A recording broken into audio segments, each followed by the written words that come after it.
What's up and welcome back to Hoof Hub. Today we are working on a soul ulcer of a Holstein cow, and I had started partway through this trim simply because I thought that she wasn't lame, and yet she was. After I started trimming, I could tell that this soul ulcer was present and that there was going to be an issue here, so I wanted to start filming and show you guys what I was doing for today. This soul ulcer is pretty minor again, and it will heal up quite nicely, but it is creating a ton of pain for this cow. I'm going to remove all the loose horn around this soul ulcer and be as gentle as possible, and then hope she does the best on her way out.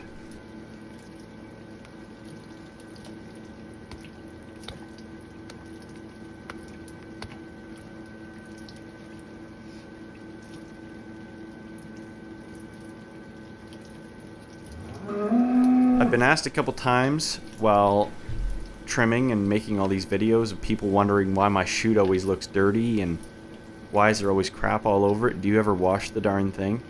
And yes, I do. I wash it after I leave every single farm I trim at. I have to disinfect it, all because of biosecurity, and there's lots of diseases that cows carry, and not that I presume that 99.9% of these cows carry anything problematic, but it is a preventative measure. And if I were to ever show up to a dairy farm that had, and my trailer was gross and covered in manure, they would kick me off their property within a heartbeat.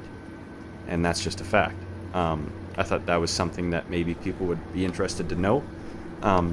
Traveling with manure on your trailer, people will hate you if you show up to their farm. And it's similar to the chicken farming industry, whereas the avian flu is taking over kind of in our area right now, and you have to spray your tires and make sure all your tools are clean and all sorts of things. So we try and keep anything from traveling farm to farm, especially where I am, and yeah.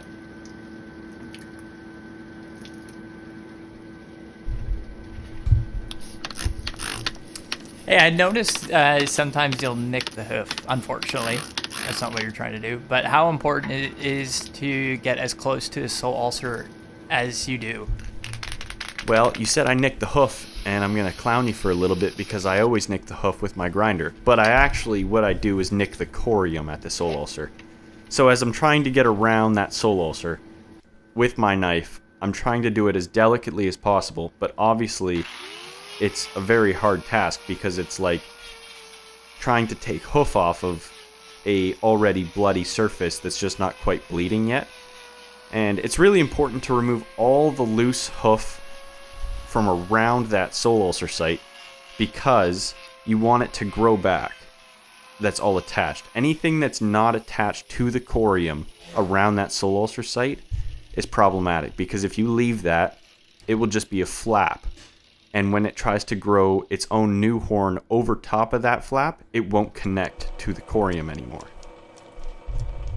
So would you consider that to grow into like a double soul, as you call it?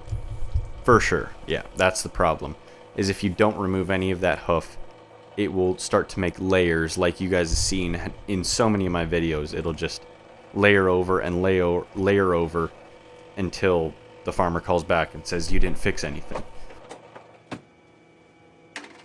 Thanks again for watching, guys. We'll talk to you later.